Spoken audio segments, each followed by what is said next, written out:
With lockdown restrictions easing, galleries and museums in South Africa are allowed to operate with strict precautions set in place. Well, we made a COVID-cautious visit to the Hector Pieterson Memorial, which is not far from where 13-year-old Hector was shot during the Soweto uprising. Opened back in 2002, the site honors the Soweto school children slain in a police massacre back in 1976. Bonjour, Dumela and welcome. I am Dumelo Mototwane and this is #Africa.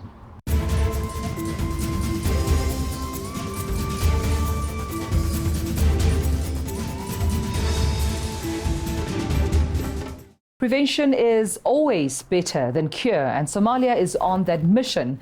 The easternmost country of Africa has launched a new national early warning center designed to help predict disasters. This year alone, the country has already suffered from flooding and a locust invasion.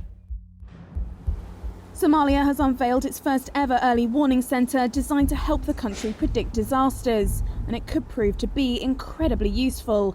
Somalia has already suffered from flooding and a locust invasion this year. The centre is located at a government building in a former United Nations compound in Mogadishu. Analysts there are monitoring the latest satellite data, from temperatures to wind pressure.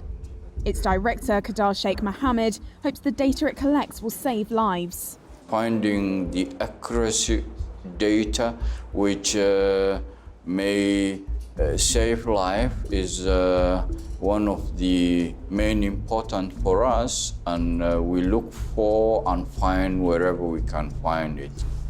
The centre opened in June and is funded by Saudi Arabia through the United Nations World Food Programme. The idea came after cycles of floods and drought caused widespread food shortages, including a famine in 2011 that killed over 250,000 people. According to the UN, of Somalia's 15 million people, 5.2 million currently need aid. More than 2.6 million are displaced due to fighting and natural disasters. Somalia's political situation also remains fraught. It's been in civil war since 1991, and a fragile federalist government is battling al-Qaeda-linked al-Shabaab insurgents. The violence in conflict-stricken Somalia has also destroyed almost all the country's infrastructure and has driven many educated Somalis abroad. Because of this, officials said they initially struggled to recruit skilled workers locally for the centre, but it's now fully staffed by Somalis, something that will help remove language barriers in case of emergency and speed up the overall response time to disasters. Botswana has the world's largest elephant population, estimated to be around 130,000. Since March, around 300 of them have died. Senior wildlife official at the Department of Wildlife and National Parks says that the mysterious elephant's deaths in one of Africa's most popular safari destinations could be pinpointed to natural occurring toxins. Hundreds of mysterious elephant deaths in Botswana were probably caused by a naturally occurring toxin, a senior wildlife official told Reuters. Cyril Taulo, the acting director of the Department of Wildlife and National Parks, said preliminary tests show it's highly unlikely an infectious disease killed at least 281 elephants. Officials have been struggling to establish the cause of death more than 2 months after the first carcasses were spotted in the Okavango Panhandle region. Initial investigations appeared to rule out common causes like poaching and anthrax. The government has sent samples to laboratories in Botswana, South Africa, Zimbabwe, and the United States for tests. The elephant deaths have concerned some conservationists, who fear deaths could spiral out of control if a cause cannot be established quickly. Africa's overall elephant population is declining due to poaching, but Botswana, home to almost a third of the continent's elephants, has seen numbers grow to around 130,000. Fishing communities on the world's largest desert lake in Kenya's TURKANA region are blaming an Ethiopian mega dam for drastically reduced stocks of fish. Fitbola Luko's family have been fishing Lake Turkana in northern Kenya for as long as he can remember.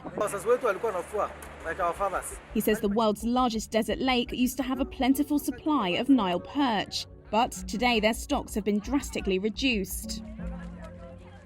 For environmentalists and fishing communities who eke out a living on the lake's shore, the culprit lies upstream.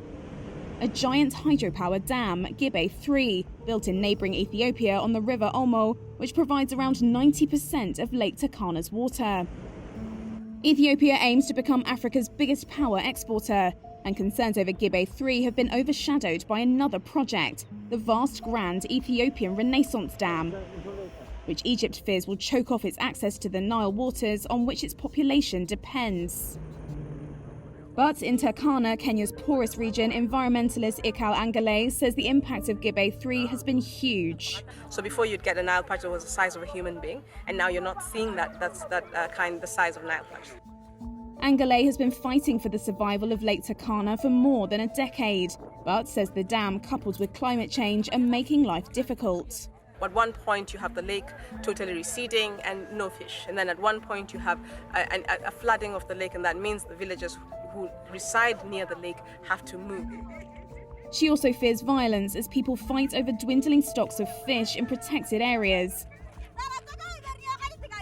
Lake Turkana's islands are breeding grounds for the Nile crocodile, hippopotamus and several snake species, and it's also important for migratory birds. Officials at Ethiopia's Ministry of Water, Irrigation and Energy did not immediately respond to a request for comment, but Angale says Ethiopia and Kenya need to work out how to share their resources, so poor communities living off Lake Turkana's waters aren't left high and dry. And still to come, shortage of dollars are affecting imports that form the bedrock of Africa's biggest economy.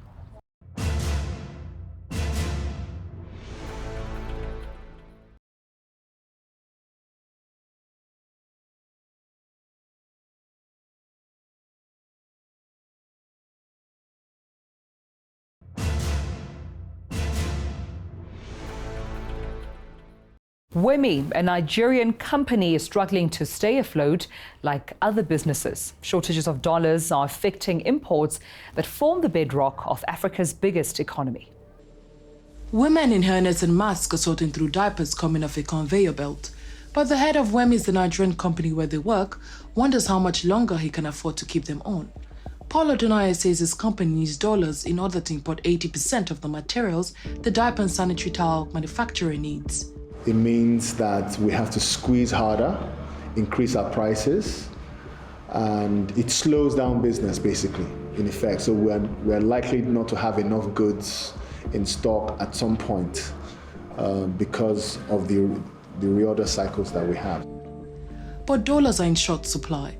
The price of Nigeria's main export oil is depressed and foreign exchange reserves are dwindling, leading the central bank to hang on to its dollars to support the local naira. Imports, though, are the bedrock of Africa's biggest economy, and the dollar shortage has left businesses like Wemi struggling to survive. It helps us to be creative, look for ways to get the same products locally. And we are now focusing on looking for any little local manufacturer that can kind of replicate what we import. But it's very difficult, but we are finding some small opportunities here and there and taking advantage of it, yeah.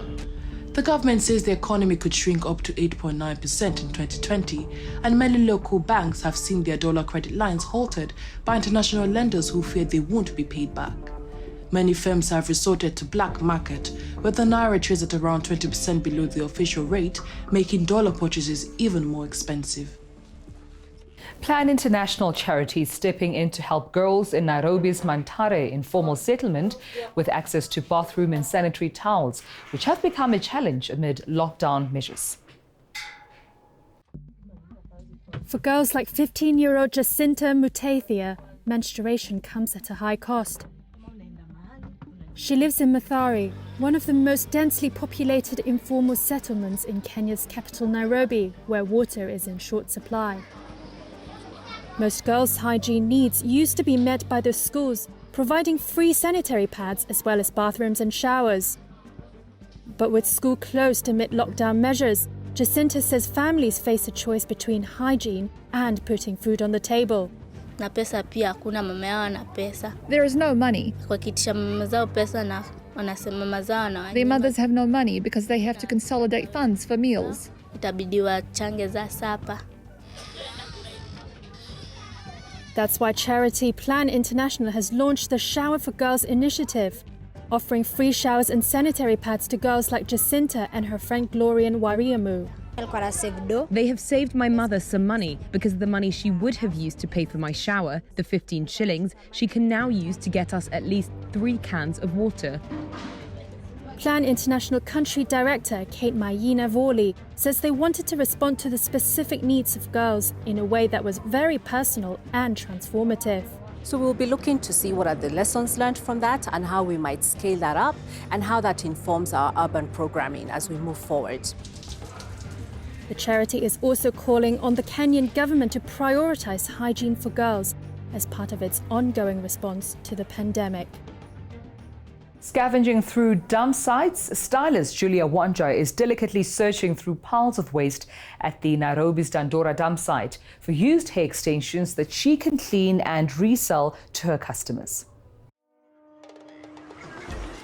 Kenyan stylist Julia Wanja has found an unusual place to get hair extensions for her clients, a garbage dump in Nairobi.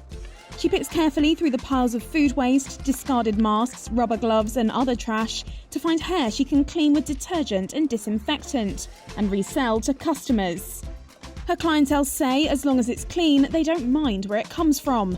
For the most part, Wanja's hair looks brand new. You pick the hair according to the state you find it in and decide whether it's good or not good enough. Some you just see and know they are not good enough and you leave them. When the hair gets here, also the customers pick what they like. Wanja has been selling second-hand hair since 2008, but she isn't the only scavenger at the dump site. She says there is more demand now than ever before, since many people cannot afford new extensions. Her client numbers have dropped as people aren't coming in to get their hair styled for work. But for now, hair picking is helping her to cut down costs and keep her business ticking over. After the break, Ashraf El Abed is shaking off gender stereotypes.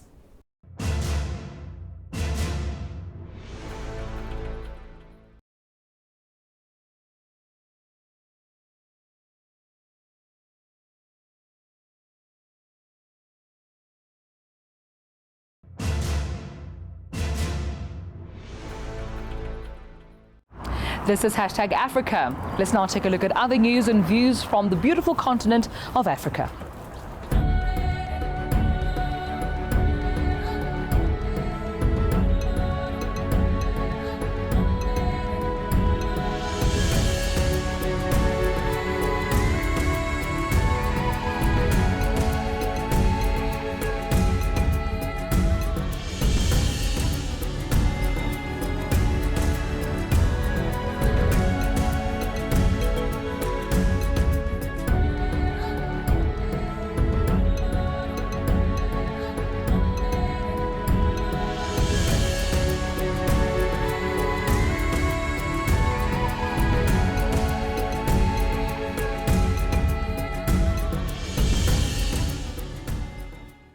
Belly dance, also referred to as Arabic dance, is a type of dance mostly done by women, which emphasizes complex movements of the torso. But for Ashraf El Abed, well, he's determined to shake off stereotypes by choosing a career as a male belly dancer. Ashraf El Abed is defying gender roles by pursuing a career path which is typically more popular with women. Belly dancing has a long history in Tunisia. It's defined by skilled movements of the torso and garments adorned with shiny ornaments. I started dancing when I was very young. Like any other little boy, they would put me in the centre of a party at home, wrap a cloth around my waist and ask me to belly dance. They would tell me to dance as everyone clapped and ululated. When I got older, when I was about 7 or 8 years old, they told me I couldn't dance like that anymore. When I asked why, they said that men are not allowed to belly dance. His decision to pursue his passion led to separation from his family, and he has even received death threats. Just like there are many people that hate me, there are a lot of people who love me. Many times people would stop me and say, "You're cool, you're attractive, what you perform is heritage." They would say, "Teach me," and many other things. Ashraf says he won't stop doing what he loves. كبرت وعندي توا قناعات، عندي حاجات نحبها، I've grown older and now I have my own beliefs, things that I love, things that I believe in. I will complete my path. I will not stop and I will not give up. I will do my job because this is my source of income. Our last stop in East Africa. James Maina Mwangi is drawing attention everywhere he goes. Matching from head to toe, the 59-year-old hopes his colourful suits can help brighten the lives of children suffering under lockdown. He's the self-proclaimed best-dressed man in Africa, possibly even the world. And now James Maina Mwangi has jumped at the chance to add a new item to his outfits, a mask to match. I started to buy clothes, and I have 160 suits, 200 pairs of shoes, 300 hats, and many other things. But for Mwangi, who lives in Kenya's capital, Nairobi, it's not just about looking good. The 59-year-old fashionista wants to use his local celebrity to help street children at a time when lockdown measures have made life harder. He says he already gave some of his clothes away so they could wear a suit and feel nice. But now he's calling on others to help. So I am asking all people of goodwill to join me in supporting street children, orphans, as there are too many problems now due to COVID-19. Money is scarce in the country. Mwangi, who earns a living organising Nairobi's infamous Matatu buses, says he drew curious reactions when he first started dressing with flair 25 years ago. Before that, as a 12-year-old who dropped out of an education his parents couldn't afford, he recalls people laughing at him because he only had one shirt. I used to tell them, one day I will be a star, and they thought I was mad. Today, he says people emulate him and that you now see a lot more men wearing bright clothing. But he maintains that he is still number one. I'm the best. Trade with Africa Business Summit 2020, where global business leaders, trade experts and policymakers meet annually, happened online. And this is due to the impact of COVID-19 on global travels. You're going to be hearing from them today. This is such a pleasure as well. I'm just super excited to have you all. We have speakers from Morocco, Casablanca, Morocco. We have from Addis Ababa, Ethiopia. We have from Cairo, Egypt. We have Lagos, Nigeria, Accra, Ghana, and we have from South Africa. What we've tried to do at Rwanda Trading Company was establish an export business that paid as much as it could to the local farmer while still making enough of a profit to stay in business. And that, with a low C price, has been difficult the last few years. But we've been able to do it largely because we've invested in agronomy training programs for the farmers at the ground level. The agronomy training program, or ATP as we call it, goes through how do you manage not only your crop, but how do you manage your finances, and how do you invest in your community so the generation behind you can benefit from your labor.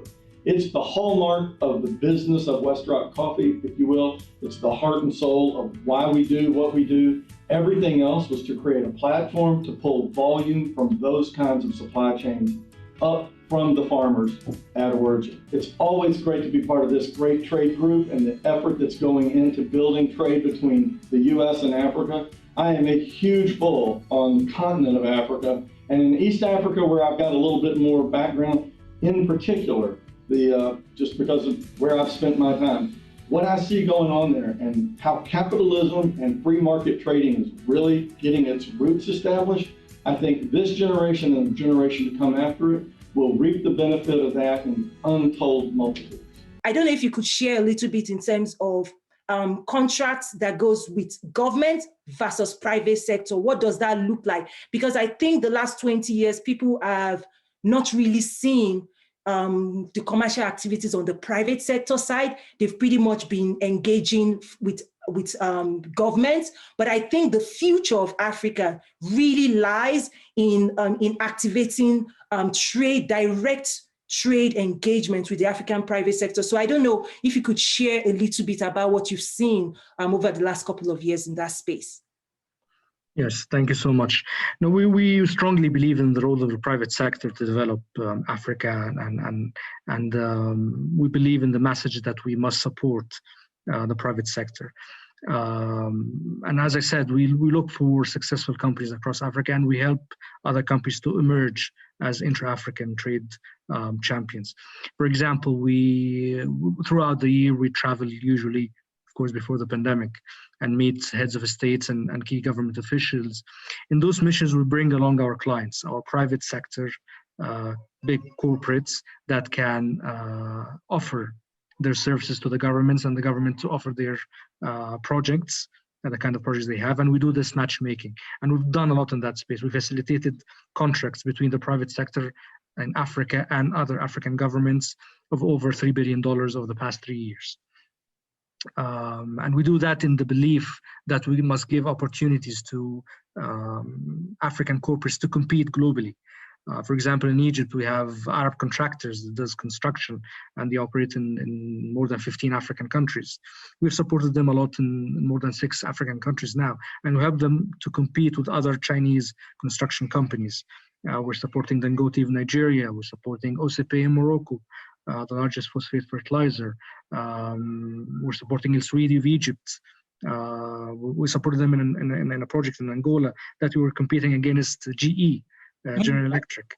So we really believe in the message that we should support the African private sectors to compete globally and take more share of the business in Africa, and also support smaller kinds of business through giving lines of credit to commercial banks to be on lend to those relatively smaller companies. And also we understand that the problem of intra-African trade really lies in the trade information, the lack of trade information. You know, others will talk about the lack of infrastructure, tariffs, and all of that. We say we know that yes, those are bottlenecks, those are restrictions, but the main restriction in our view is intra-African trade information availability. And that's it from me, Dumelo Mututwane. Keep the conversation going online on Twitter. We are at Africa_ENCA. But we leave you with these beautiful images from our beautiful continent. Until next time, goodbye.